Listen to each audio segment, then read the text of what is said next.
Napatakbo si Mother dito sa mga puppies kasi may narinig siyang umiiyak at grabe, ito talaga yung naabutan niya. Nung silipin ni Mother to mga puppies, din niya itong si Achichi. Grabe talagang ang lapit-lapit na niya sa mga puppy kaya tinawag siya ni Mother. Ano ba naman kasi itong si Achichi, napakatigas talaga ng ulo kaya naman siya palaging naaaway at nakakagat ng ibang mga aso. Sino ba naman kasing doggy ang lalapit sa anak ng ibang doggy nandito pa naman si Fiona at nakaabang lang sa mga anak niya. Syempre delikado baka maya-maya magalit si Fiona sa kanya at awayin siya dahil talagang andito na siya sa harap ng mga puppies. Buti na nga lang talaga at si Fiona ay may kabaitan pa. Hindi niya agad-agad sinugod si Achichi at tininglan lang niya. Kaso maya-maya pa si Mother nakarinig nga ng iyak.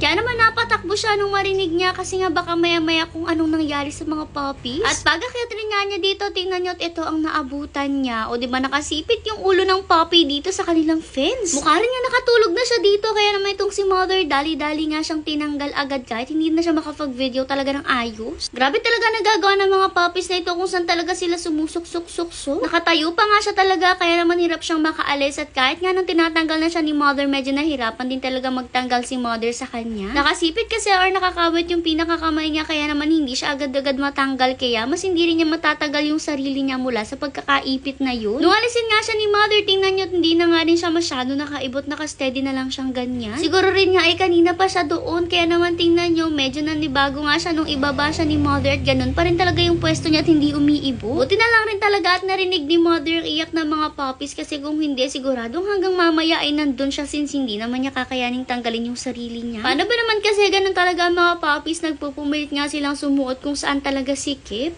At siguro nga talaga naghahanap siya ng masisipitan kaya naman umakyat siya doon tapos doon talaga siya napasipit sa may bilog. Pero actually hindi nga lang itong mga puppies na to ang nakakagawa nun kasi nga kapag gamit na ang pack members natin itong fence na ito pati yung mga babies nila ay sumisipit sa bilog-bilog na yun. Paano ba naman kasi itong fence na to ay made po talaga for kids na human at hindi para sa dogs. At ginamit nga lang natin sa pack members natin kasi syempre okay rin naman siya. Yun nga lang talagang may mga puppies na makukulit na sumisipit sa mga butas-butas. Kaya kung mapapanood nyo nga yung mga vlogs namin sa aming YouTube channel nung time na may mga puppies pa kami at ginagamit namin tong fence na ay palagi hinaharangan ni Mother yung mga butas-butas kasi nga pilit sumisiksik doon ng mga puppies at nasasaktan sila at naiipit. Anyways, balik tayo sa video. Binabanga muna ni Mother dito sa baba ang mga puppies. Bale, itong video nga po pala na ito ay bago pa ni Mother malagyan ng akyatan or hagdan itong mga puppies na to. So, bale, late upload lang tong video na to para may pakita ko lang sa inyo kung anong ginawa ni Mother noong wala pang hagdan itong mga puppies. After nga niya ibaba itong mga puppies na to dahil nakakagapang na sila, hinaraan rin nga niya itong pinakadaan nga dito sa kanilang fence. Para nga syempre hindi sila makalabas kasi delikado naman kung magsisilabasan sila. Isang tabla nga yung iniharang niya doon tapos nilagyan niya ng bato para hindi matumba sa mga puppies. Maya-maya pa nalimot pa nga siya ng kahoy kasi itong si Mother minsan talaga may pagka-construction worker.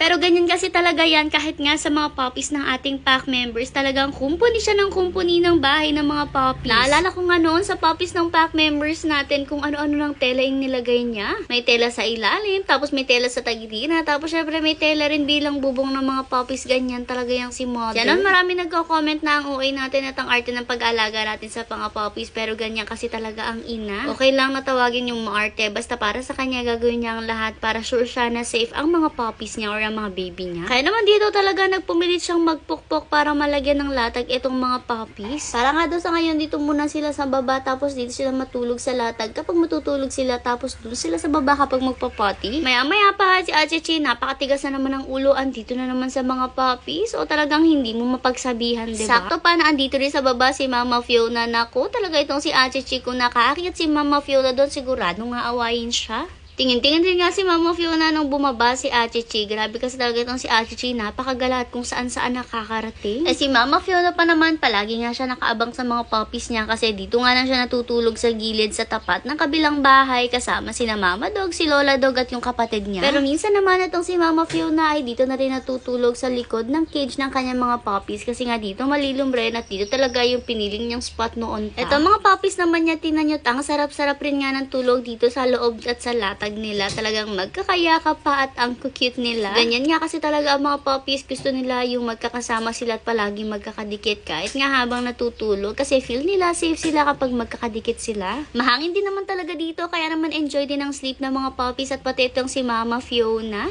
Yun nga lang talaga itong si Mama Fiona natutulog-tulog lang dito at nagbabantay lang sa puppies niya pero hindi talaga nagpapadede sa umaga. Nung magpapakain naman na itong si Mama Fiona nakasilip na rin nga dito sa ating gate. Alam na nga kasi talaga niya kapag oras na ng pagkain. At kahit naman syempre hindi siya nagpapadede sa umaga, minimake sure pa rin natin na nakakakain siya ng maayos. Para nga if ever man na gustuhin niya magpadede at gusto talagang dumede ng mga puppies niya at magutom talaga sila ng sobra ay marami naman siyang may ibigay na gatas sa kanyang mga puppies. Dito na nga rin natin siya pinakain sa harap ng mansion kahit si Fiona rin nga pala ay medyo mailap sa atin. Mabait rin naman siya. Imagine nyo kahit anong gawin ni Mother sa mga puppies ay hinahayaan lang siya ni Mama Fiona kasi alam nga ni Mama Fiona na hindi naman natin sasaktan yung mga puppies niya. Nung kinagabihan naman si Mother nakarinig na naman ng iyak-iyak. Ay, grabe talaga ang mga puppies na ito. Nag-aalala lagi si Mother sa kanila. Habang papunta naman itong si Mother dito sa mga puppies na kasalubong niya si Fiona tapos pagdating niya dito nakita nga niya itong isang puppy na to nakalaglag. Nag-iisa nga siya dito sa baba tapos yung mga kapatid niya ay nandun sa taas. Sabi nga ni Mother siguro nga ito ay nadede kay Mama Fiona tapos nung lumabas si Mama Fiona ay napasama siya dahil nakakabit pa rin siya sa dede ng kanyang mama. Buti na lang nga tumiyak rin siya kasi kung hindi magdamag nga siya dun sa baba kawawa naman. Kaya syempre binalik rin ni Mother itong puppy sa loob tapos itong si Mama Fiona pinapapasok nga niya sa puppies niya. Mukhang guess na naman ni Mama Fiona kung ano yung sinasabi ni Mother kaso talagang hindi niya bet pumasok pa. Sabi nga ni Mother nung time na to mukhang nanghihingi pa daw ng pagkain si Mama Fiona kaya hindi pa talaga agad-agad pumapasok sa mga puppies niya kasi usually talaga andyan siya sa loob magdamag at hindi lumalabas. Maya-maya pa pumasok naman si Fiona pero hindi rin siya nagtagal sa loob at lumabas rin nga kaya naman pinakain din muna siya kasi baka nga nagugutom pa ulit siya.